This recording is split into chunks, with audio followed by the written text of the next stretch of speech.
Cricket বিশ্বের দুই পরাশক্তি Australia ও ইংল্যান্ডের মধ্যকার উত্তেজনাপূর্ণ লড়াই দেখার অপেক্ষায় দর্শকরা। প্রস্তুত লাহোরের গাদ্দাফি স্টেডিয়াম।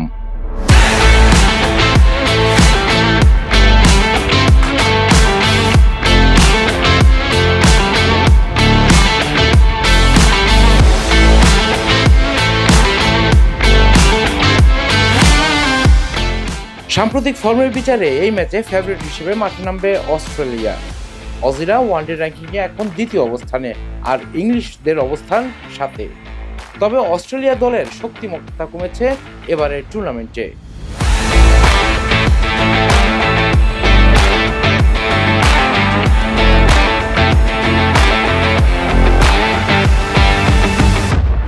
চ্যাম্পিয়ন্স ট্রফি শুরুর আগেই একের পর এক চোটের ধাক্কায় টালমাটাল অস্ট্রেলিয়া।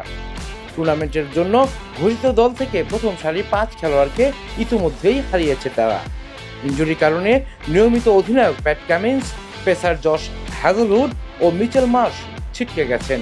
ব্যক্তিগত কারণে শেষ মুহূর্তে চ্যাম্পিয়ন্স ট্রফি থেকে নিজেকে সরিয়ে নেন আরেক পেসার মিচেল স্টার্ক।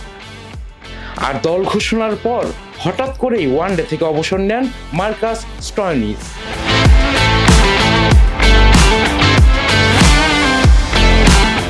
এই 5 জনের বদলি হিসাবে অস্ট্রেলিয়া দলে জায়গা পেয়েছেন Jake Fraser McGurk, Sean Abbott, Ben Dwarshuis, Spencer Johnson ও তানভিক সাঙ্গামকে।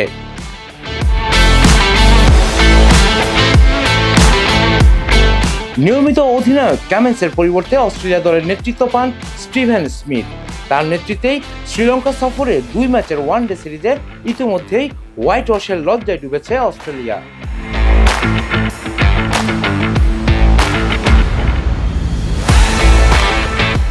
অন্যদিকে ইংল্যান্ড দল যেন ওয়ানডের সাথে নিজেকে মানিয়ে নিতেই পারছে না।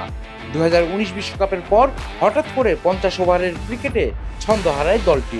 সবশেষ 10 ওয়ানডেতে 60টিতেই হেরেছে তারা।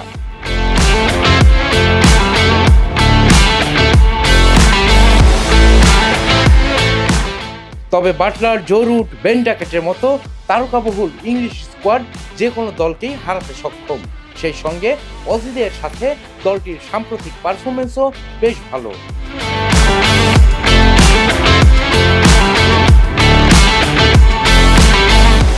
সবশেষ 3 ম্যাচের মধ্যে দুটোতেই অস্ট্রেলিয়াকে হারিয়েছে ইংল্যান্ড। আর তাই তো অজিদের বিপক্ষে ম্যাচের আগে জশ বাটলার সংবাদ সম্মেলনে ছিলেন বেশ প্রাণবন্ত। কামিন্স, স্টার্করা দীর্ঘ সময় ধরে অস্ট্রেলিয়ার সাফল্যের অন্যতম স্তম্ভ, তাই স্বাভাবিকভাবেই দল তাদের অভাব অনুভব করবে।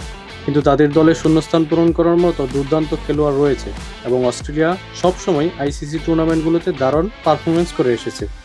আমরা কঠিন প্রতিদ্বন্দ্বিতার জন্য প্রস্তুত। তবে চ্যাম্পিয়ন্স ট্রফিতে দলকে ভিন্ন রূপে দেখা যাবে বলে মন্তব্য করেছেন অস্ট্রেলিয়া অধিনায়ক স্মিথ। দু দলের বক্তব্য যাই হোক, মাঠের পারফরমেন্সই পার্থক্য করে দেবে। Rafiqul Islam, sports desk, Quraish news.